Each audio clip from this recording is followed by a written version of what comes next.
नमस्कार. सर्व शिक्षकांच्या मनामध्ये सध्या एकच प्रश्न आहे की शिक्षक भरतीला एवढा विलंब का होत आहे, शिक्षक भरती कधीपर्यंत होईल आणि आम्ही शिक्षक म्हणून कधीपर्यंत रुजू होऊ. तर या तीनही प्रश्नांची उत्तर मी तुम्हाला या व्हिडिओच्या माध्यमातून देणार आहे. शासनाचा जो GR आहे त्याच्यानुसार मी तुम्हाला सगळी माहिती सांगणार आहे. बघा विद्यार्थी मित्रांनो, एक गोष्ट लक्षात ठेवा, हा व्हिडिओ पाहिल्याच्या नंतर तुमच्या मनामधल्या हा जो डाऊट आहे की नाही की माझी जॉईनिंग कधीपर्यंत होईल किंवा ही शिक्षक भरतीची प्रक्रिया कधीपर्यंत होईल, याच्या संदर्भामध्ये तुमच्या मनात प्रश्नच राहणार नाही. फक्त व्यवस्थित बघितलं तर बघा, हा शासनाचा 30 मार्च 2026 रोजीचा GR आहे. तुम्ही म्हणसाल सर इतका जुना GR कशाला आणला हो सर, काय आवश्यकता होती याची? बरोबर, याची आवश्यकता आहे. ठीक आहे, आता मला याच्यावरती लिहिता येणार नाही असं हे डॉक्युमेंट म्हणत आहे, आपण बघूया थोडंसं. ठीक आहे, तर आता मी तुम्हाला असं इथं हे दाखवतो फक्त. ठीक आहे, 30 मार्च 2026चा हा GR आहे आणि ह्या GR मध्ये काही इतक्या महत्त्वाच्या गोष्टी लिहून ठेवलेल्या आहेत की ज्या तुम्ही बघितल्या नाही तर मात्र तुम्हाला अडचण होऊ शकते. किंवा ह्या गोष्टी माहिती नसल्यामुळे आपल्याला काय होते की आपल्याला असं वाटते की अरे भाऊ, माझी तर त्या ठिकाणी शिक्षक भरती म्हणून आतापर्यंत निवड व्हायला पाहिजे होती, अभी तक मेरी सिलेक्शन क्यों नहीं हुआ? इसलिए नहीं हुआ क्योंकि इसमें कुछ चीज़ें लिखी हुई है ना. बघा काय लिहिलेलं आहे. पहिलं काय की तुम्ही टेट परीक्षा झाल्याच्या नंतर ठीक आहे तुमच्या सगळ्या शैक्षणिक संस्थांनी काय करायची होती, बिंदू नामावली अद्ययावत करायची होती. म्हणजे काय तपासायचं होतं, रोस्टर तपासायचं होतं. तपासलं का? नाही. पुढे बघा, संच मान्यतेनुसार रिक्त जागांची संख्या निश्चित करायची होती. केली का? नाही. अजून सुद्धा झाली का? नाही. का नाही झाली रिक्त पदांची संख्या? त्याच्या मागचं कारण लक्षात घ्या.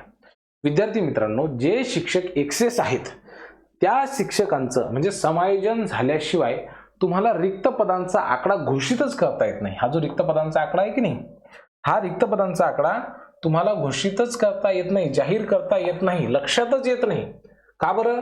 कारण की संच मान्यतेनुसार रिक्त जागा आहेत, बरोबर आहे, परंतु त्याच जिल्ह्यामध्ये अतिरिक्त शिक्षक खूप आहेत. मग हे सगळे अतिरिक्त शिक्षक जोपर्यंत समायोजित होत नाहीत, बरोबर, अलग लक्षामध्ये समायोजित होत नाही, तोपर्यंत नवीन शिक्षकांना घेऊन काय करायचं, ह्यांना पगार फुकट द्यायचा, जे येतील त्यांनाही पगार फुकट द्यायचा. कामं तर लागतील ना भाऊ दोघांना सुद्धा. मग काय होते, याच्यासाठी कन्सिडर केल्या जाते विद्यार्थी संख्या. विद्यार्थी संख्या म्हणजे सरळ सरळ काय असते भाऊ, संच मान्यता. ही संच मान्यता लक्षात आल्याच्या नंतर त्या ठिकाणी काय केल्या जाते, एक कन्सिडर केल्या जाते किंवा चला ठीक आहे आपल्याला एवढ्या शिक्षकांची त्या ठिकाणी आता आवश्यकता आहे आणि म्हणून आपण मग तेवढे शिक्षक काय करूयात, आता आपण घेऊयात. हे झाल्याच्या नंतर समजा सगळ्या अतिरिक्त शिक्षकांचं समायोजन झालं आणि मग लक्षात आलं की बा आता आपण शिक्षक भरती करू शकतो, तर त्यावेळेला काय होतं, रोस्टर तपासणीसाठी सुरुवात केली जाते. रोस्टर तपासणीसाठी म्हणजे जो सक्षम अधिकारी असतो त्याच्याकडे ही रोस्टर तपासून पाठवल्या जाते. हे पाठवल्याच्या नंतर मग ते पवित्र पोर्टलवरती सादर करावं लागतं. सादर केल्याच्या नंतर प्रारूप अधिकारी काय करतो, त्याला तपासून घेतो. मान्य असेल तर ठीक, अमान्य असेल तर पुन्हा सादर करावं लागतं. याला जाते भाऊ वेळ. हे काय साधी गोष्ट आहे का? नाही. आता त्यांनी जरी म्हटलेलं आहे की ती या कालावधीमध्ये व्हायला पाहिजे, परंतु ती इतकं सोपं नाही आहे, म्हणजे एकदम फास्ट होईल अशातला प्रकार नाही आहे. त्याला काय लागतो, वेळच लागतो. आणि त्याच्या मागचं कारण काय माहिती आहे का? हे बघा या ठिकाणी लिहिलेलं आहे, प्राप्त झालेल्या प्रारूप जाहिरातीतील जे शिक्षक अतिरिक्त आहेत, बरोबर आहे की नाही, तर अशा सगळ्या अतिरिक्त शिक्षकांचं काय करावं लागतं, समायोजन. आणि इथंच सध्या शिक्षक भरतीची खुटी अडकलेली आहे. विदर्भामध्ये असं म्हटलं जातं, अटकली खुटी तर जाशील कुठी. शिक्षक भरतीचं सुद्धा असंच झालेलं आहे. इतकी खतरनाक खुटी अटकलेली आहे की ह्याच्यामधनं काहीतरी मार्ग निघेल असं वाटतच नाही. आणि मग हे ज्यावेळेस असं निघेल की नाही त्यावेळेस खूप उशीर झालेला असेल. म्हणून तुम्ही लक्षात घ्या, शिक्षक भरतीला सध्या वेळच लागणार आहे.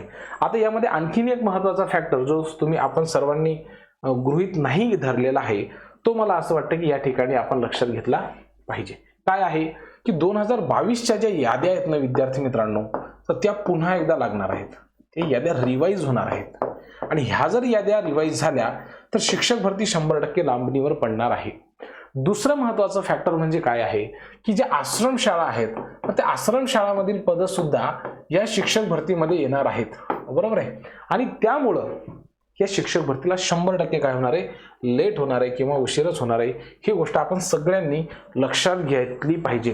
ह्या व्यतिरिक्त काय अडचण आहे ती सुद्धा जाणून घेऊयात. बघा, हायकोर्टामध्ये अनेक केसेस जे आहेत ते पेंडिंग पडलेले आहेत.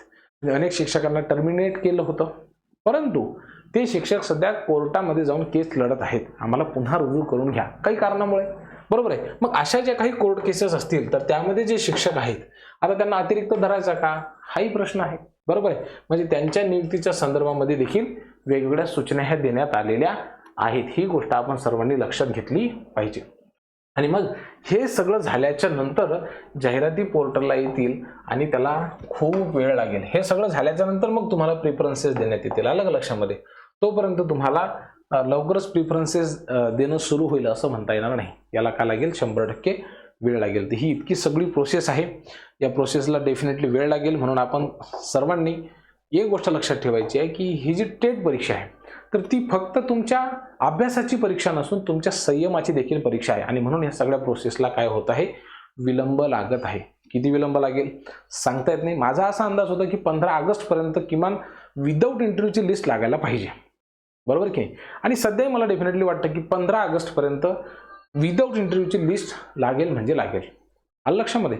हे विलंब होण्याचं कारण होतं. आणि कधी लिस्ट लागेल हे सुद्धा मी तुम्हाला सांगितलं. 15 ऑगस्टपर्यंत लिस्ट लागेल. मग आता डॉक्युमेंट व्हेरिफिकेशन, जॉईनिंग याच्यासाठी 2-4 दिवसामध्ये ते होऊन जातं. साधारणतः तुम्हाला ऑगस्ट महिन्यामध्ये जॉईनिंग मिळेल विदाऊट इंटरव्ह्यूची, असं मला तरी सध्या वाटते. विथ इंटरव्ह्यूसाठी थोडासा वेळ लागेल असं वाटते. तुमच्या मनामध्ये काही प्रश्न असतील तर लिहा. आलं लक्षामध्ये. सध्या का प्रोसेस लांबत आहे, अतिरिक्त शिक्षकांचं समायोजन, रोस्टरची निर्मिती, पवित्र पोर्टलवरती चेकअप, कोर्टाच्या 2022चा निकाल, आश्रम शाळांचा जो आहे पदभरती ती सुद्धा होणार आहे. त्याच्यामुळे त्याच्या रोस्टरला वेळ लागेल. त्याच्यामुळं शिक्षक भरती लेट होत आहे. ऑगस्टपर्यंत होईल असं वाटते. धन्यवाद.